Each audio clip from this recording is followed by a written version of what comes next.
I'm delighted to be joined by two very good friends of mine based over in Dublin. And of course, in the interest of sustainability, we have decided to do this interview over Zoom. Derek and Patrycja have been a massive inspiration to me over the last few years. They are high powered professional people, they have very busy day jobs, they are also involved in a huge number of other activities.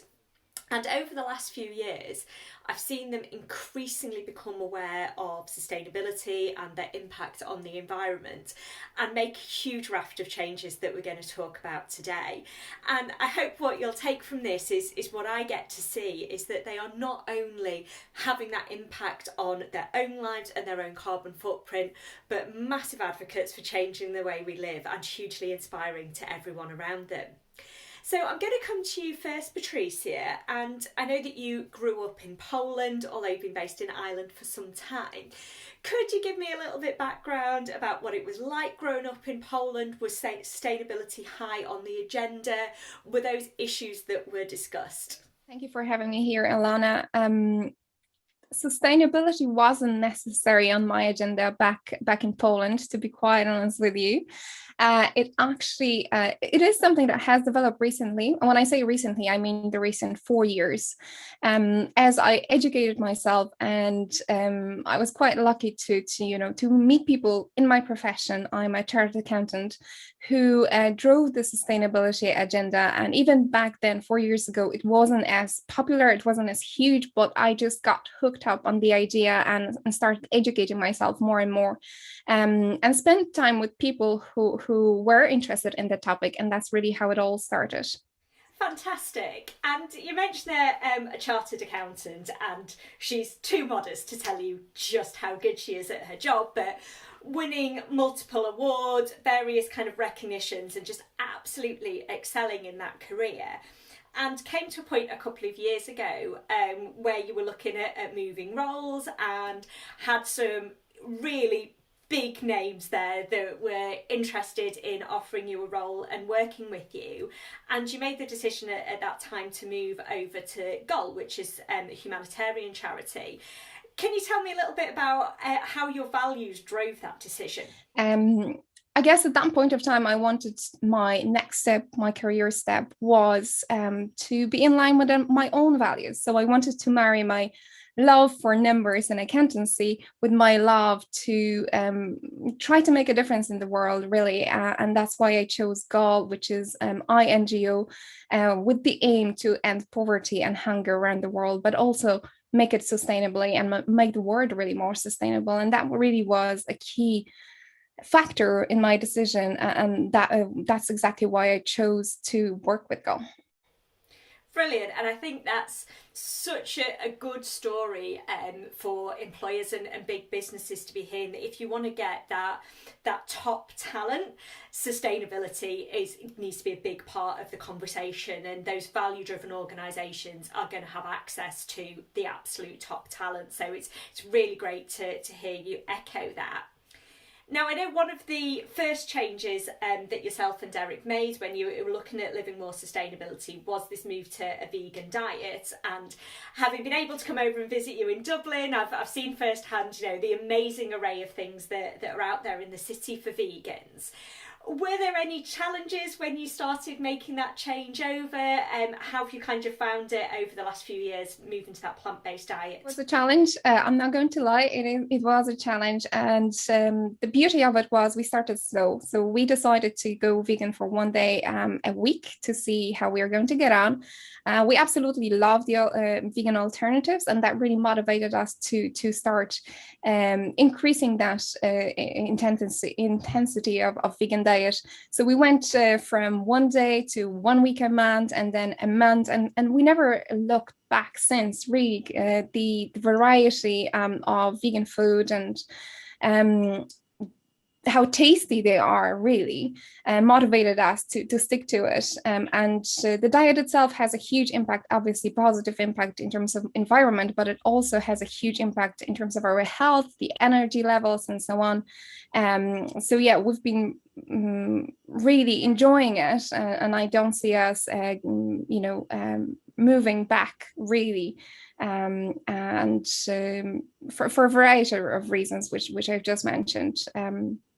So yes, absolutely, there were challenges, but it's definitely very worth it. You're both such positive advocates for that lifestyle, and I think anybody who's got this image in their head of what an unhealthy vegan might look like, you are the polar opposite of that. And I know that more recently some of that additional energy has been channeled into your new business, Susty Wear, looking all around kind of ethical and sustainable fashion. So it's early days for the business, but has been very, very exciting to see. So could you tell us a little bit more about where that business is at? So Susty Wear is actually a passion project of mine. It is something that I was looking into for quite some time, but I spent most of 2020 researching the topic of, first of all, the impact of fashion, of fast fashion, really, and the way we purchase and consume right now has on the environment. But of course, I'm a huge advocate of sustainability, but talking about it is one thing, and doing something about it and providing a solution is another thing. And that's exactly where Susty Wear came from. And really, the role of Susty Wear is twofold. First of all, encouraging people to make more conscious decisions when they purchase. So buying less, buying higher quality, buying when you need it, not when you want it, because we want something every 5 seconds. And when you do buy it, to make sure that, you look into what that product is made from, who made your clothes, was it done ethically, did that person, got treated appropriately and got paid appropriately for making our clothes and so on.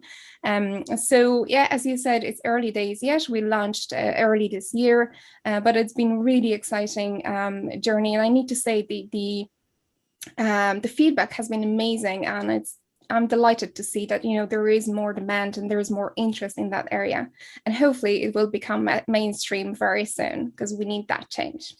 Wonderful, and we absolutely do, and Team Elevate will soon be sporting those Susty Wear hoodies, and we're really excited that we've been able to source those in such an ethical way.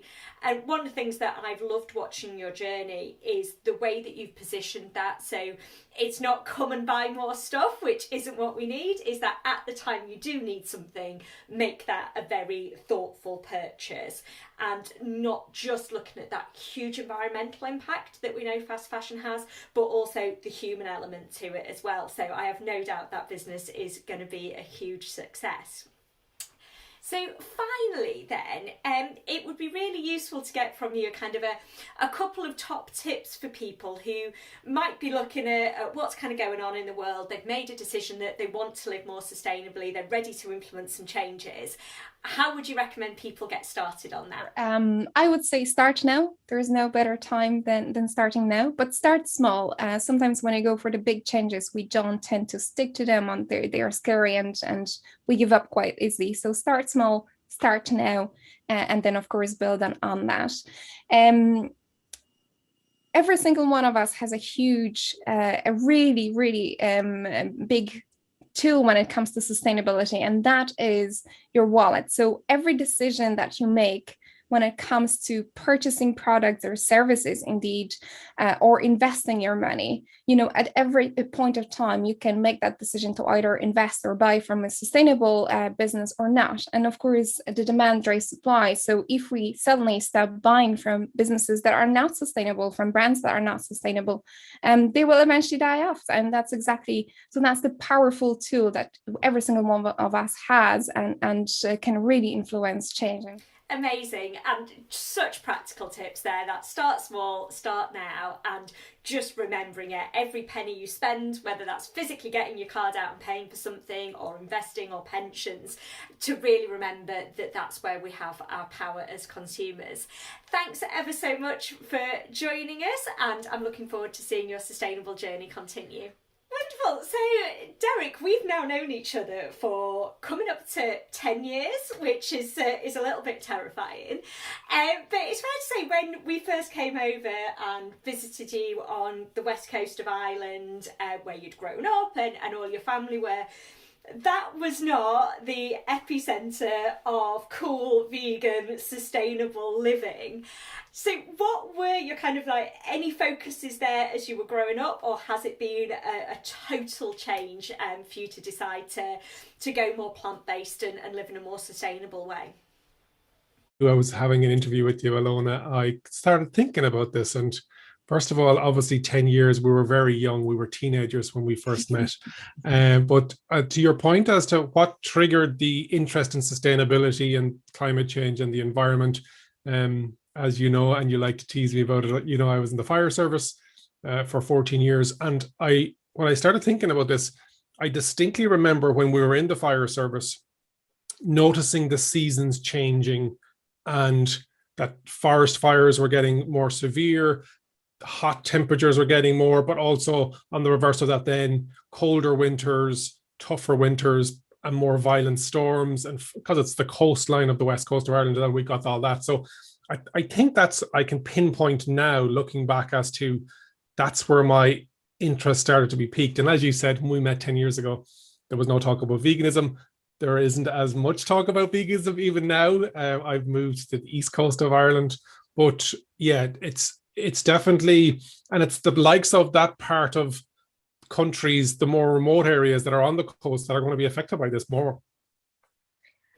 Fantastic. And no better segue there into kind of your current side hustle. I should say at this point, like, Derek is essentially king of the side hustle. For as long as I've known him, he's had his fingers in at least like 6 or 7 pies at one time and excelling in lots of different areas. So it comes as no surprise to me that this latest side hustle has taken off so quickly. What Derek's set up is YouTube channel EV Review Island, and that is very much for the EV curious, people who are looking into electric vehicles and want to know a bit more about their options. So could you tell us a bit about how this idea for the channel came about, and how that's been building up over the last coming up to a year, I believe? 11 months ago now, the channel was launched, but a couple of years before that, I've been writing for a website called theeffect.net. It's a tech review website. It's all volunteers writing about mobile phones, gadgets, the news, the latest games, the latest piece of tech, etc. And I said to the team, I think there might be an interest here between people that are interested in tech and electric vehicles. Is it okay if I go and contact the distributors here in Ireland that bring in all the different types of electric vehicles? They're like, no problem. Yeah, we think it might be a runner. And so my very first one was a Nissan Leaf, one of the world's best-selling electric vehicles, just overtaken recently by the Tesla Model 3, which I know you're a fan of, Alona. And so I started writing written reviews about it. We're lucky in Dublin, we have a car rental scheme where you can rent by the hour. And that was how I started my adventures into the world of electric vehicles. I rented a BMW i3, said this is the future, really interested in it, started writing the reviews, and then the distributors and the OEM said, would you be interested in doing some video content? And at the time, I didn't have a camera good enough. I didn't think I was good enough at editing, didn't have a powerful enough laptop, all the excuses. And then the pandemic hit, and I was like, okay, this is going to be my time to be COVID creative and do something proactive about it.